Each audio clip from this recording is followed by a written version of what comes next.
Hey family, how's everyone doing today? I hope well. I just wanted to discuss this post I came across.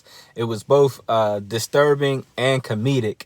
I would say disturbing because it's like this person's crying wolf again. It's actually someone that I know very well. We're just acquaintances, but I know them very well. And comedic because I'm just like thinking in my head, like, who's this next unsuspecting suitor you're about to trip up into your pitfall this time with your web of lies and deceit, uh, trying to play the damsel in distress type thing, and I used to be a Captain Saver. Hold on, I almost stepped outside of my salvation for a second, but I used to want to help people that were broken down and in distress, and they would cry and I'd be trying to comfort them and everything like that, but you get burnt too many times doing that. You got to learn how to stay in your place. So I have a special eye for this type of thing. And, the post was something to the effect of not being impressed by men and the things that they typically offer to get a woman to pay attention to them or stick around. But, she would more so be impressed by a man who would stay and would cater to her and would not walk away, due to the messiness that she's involved in. And, I'm no judge. We all got our issues. We all make our mistakes. But at the same time, man, listen, I got to say, ladies, man, we got to stop finding good people, right? And I've seen the situation, so I understand the mechanics behind it. And there's some things that might not be said, but just understanding the person and the pattern with this person. Listen, ladies, stop luring a man in.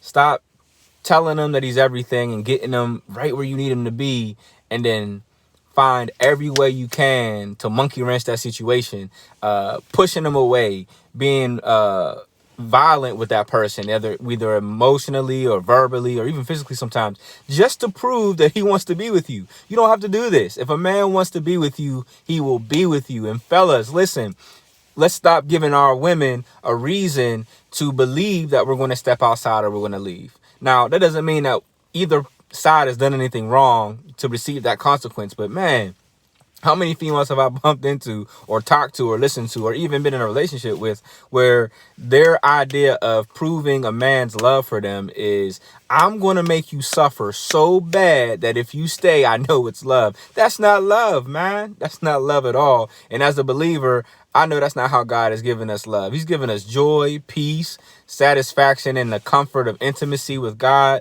Like there's no fear in love. So if someone really loves you, you don't have to be afraid that they're going to leave, especially if you're trying to push them away, because now you're crying wolf. And we know what happened to the person who cried wolf. When the wolf really came, no one was there to help him because they didn't believe that person. And a lot of us are calling wolf. We're screaming wolf. Man, she did this or he did that or whatever. And we're using a lot of past situations to manipulate a current situation. And you might have a good thing. You might have struck gold with somebody, but someone who knows their worth isn't going to tolerate the nonsense that comes with someone who's still broken and who needs to heal and needs to have a healthy heart. There's a difference between you just being absolutely broken and you won't accept a good thing if it comes to you, and you being healthy enough to recognize a good thing and try to get yourself in a place to where you allow the help or you get the help that you need so that you don't become a train wreck in a new situation with a good person.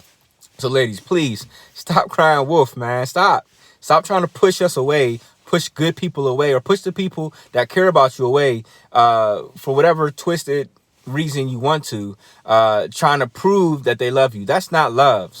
Anybody with common sense is not going to stay with someone who keeps pushing them away, pushing them away, pushing them away, pushing them away, and then saying, oh, but everyone leaves me at the end, because you're sadistic at the end of the day. That's not how. Just be nice, be open, be available. Little by little, begin to give that person space that you can trust each other, and so that they can show you, listen, I want to be here with you. I want to help you. I want to walk with you, and I want to help you grow in Christ. But listen, you have to give that space. Stop being so violent and volatile. Not everybody that comes into your path wants to hurt you or wants to harm you or is going to tolerate that, especially someone who's been through it before or has been through enough to recognize, listen, I don't need this. I can go somewhere else where I'm not going to be treated crazy and I'm going to get the love and respect that I deserve. And fellas, let's put ourselves in a position So where we're not causing women to behave crazy like that. And listen, fidelity is important. Let's be faithful. Let's be truthful. Let's be honest. Even if you're not in a romantic relationship, even if it's platonic or it's an associate of yours, listen, just do your best to be open and available to that person and be loving and caring and kind, praying for that person, nurturing that person in an appropriate way so that they can heal and that they can grow and that you can stay off the red line and stop from teetering on the fence with all this craziness that's going on.